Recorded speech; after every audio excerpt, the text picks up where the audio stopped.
Nous voici à présent à Fontenay-le-Comte. Nous avançons sur la rue des Loges pour pousser la porte de la plus petite manufacture d'accordéons diatoniques de France.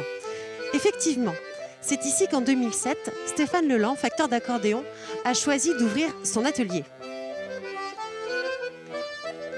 Même si, en 2003, l'UNESCO atteste que le patrimoine culturel n'est pas seulement matériel, ce n'est qu'en 2016 que la France intègre le patrimoine vivant à la définition même du patrimoine. Aujourd'hui, cela concerne, entre autres, les arts du spectacle, qui comprennent notamment les instruments de musique traditionnels. Désormais, intéressons-nous à l'accordéon en partant découvrir l'univers du diatonique, qui est toujours, ici, fabriqué selon des savoir-faire ancestraux. Vous l'ignoriez ? Bienvenue à l'atelier Accordéon du Marais. Stéphane, bonjour. Merci de nous recevoir ici dans votre atelier à Fontenay-le-Comte. Vous êtes facteur d'accordéon. C'est bien ça. Donc depuis 2007. Mais comment devient-on facteur d'accordéon ? Alors, comment est-ce qu'on devient facteur d'accordéon ? Moi, c'est une aventure. Dès le départ, quand j'ai décidé de fabriquer des accordéons, j'ai démonté un accordéon. J'avais juste démarré à l'apprentissage. Et donc, en démontant l'accordéon, j'ai dit, c'est ça un accordéon, on peut mieux faire. Et étant fraiseur de métier, voilà, franchement, j'ai mis les mains dedans et j'ai pas arrêté depuis, quoi. Ici, j'ai un accordéon chromatique. Derrière, j'ai un accordéon diatonique.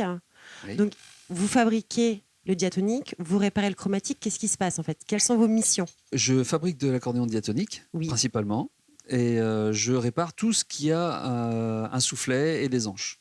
Voilà. Alors que je répare et je fais de l'accordage sur du bandoneon, de l'accordéon chromatique, du concertina, des accordinats, enfin voilà, tout ce qui a hanche libre en acier et avec un soufflet. Quelle est la principale demande aujourd'hui ? La fabrication ou bien la réparation ? Je fais beaucoup de fabrication. D'accord. Ouais. D'accord. Donc, c'est là où on va se retourner justement vers l'accordéon diatonique. Alors, le petit Louis. Voilà. Le petit Louis, c'est son nom ? C'est son nom. C'est ouais. son nom.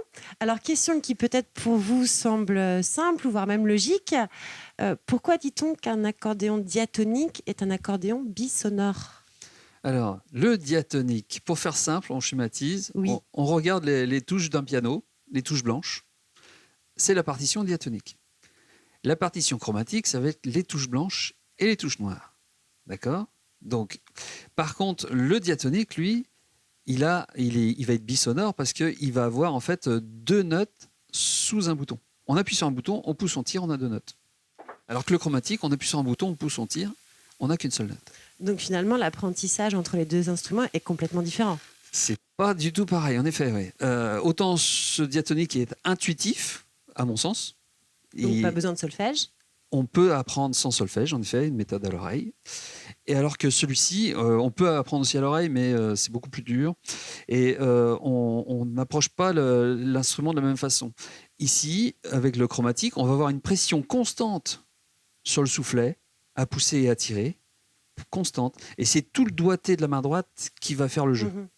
Alors que le diatonique, lui, on joue beaucoup avec la main droite, c'est sûr, mais on va aussi, mettre l'impulsion du soufflet, etc.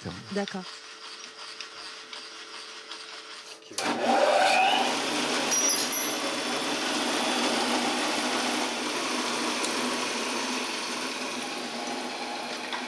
Alors Stéphane, aujourd'hui, vous travaillez selon des méthodes traditionnelles. Quel bois utilisez-vous pour la fabrication de vos accordéons ? J'utilise principalement les fruitiers, Oui. du noyer, du cerisier, du pommier, du poirier. Voilà, il n'y a que le fraisier que je n'utilise pas.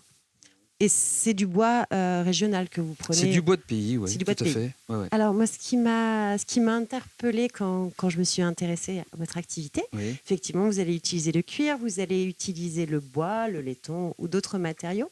C'est l'usage du plastique. Ce qui veut dire que c'est qu'aujourd'hui, tout en travaillant selon une méthode traditionnelle, vous allez introduire des matériaux nouveaux. Oui, complètement. L'accordéon à quel âge, Stéphane ? Ah, il a bientôt 200 ans. Bientôt 200 ans, donc pas de plastique. Il y a 200 À ans. l'époque, non, il n'y avait pas trop de plastique. Il y avait du maillechort, Oui. mais pas de plastique, non. Perpétuer la tradition, c'est composer.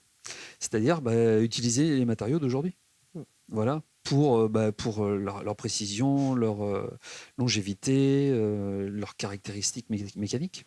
Alors, on va se pencher sur cette machine. Vous Oui. m'avez dit tout à l'heure qu'au tout départ, lorsque vous avez lancé votre activité, elle n'était pas ici. Vous ne l'aviez pas. Non, c'est vrai, j'ai pas investi tout de suite dans les commandes numériques. Je ne sais pas pourquoi d'ailleurs, parce que c'était mon métier dans l'industrie avant de m'installer. Oui. J'étais fraiseur. Et en fait, très vite, je me suis rendu compte que ça me manquait.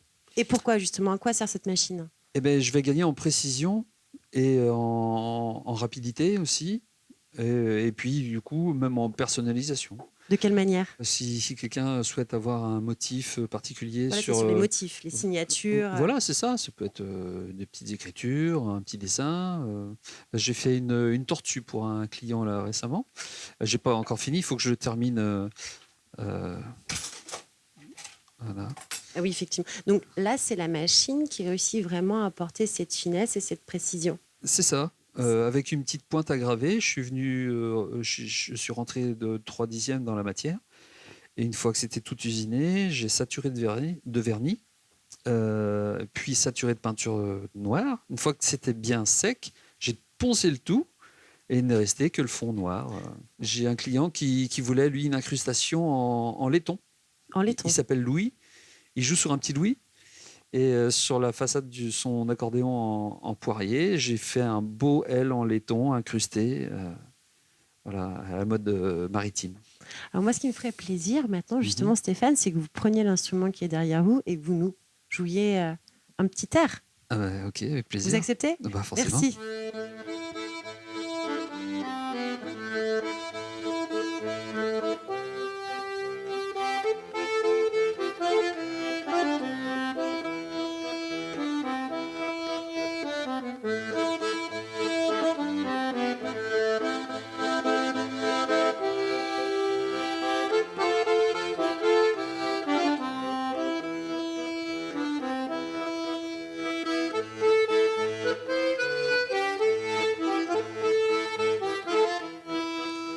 Labellisé entreprise du patrimoine vivant, l'atelier accordéon du Marais est ouvert du mardi au vendredi et le samedi.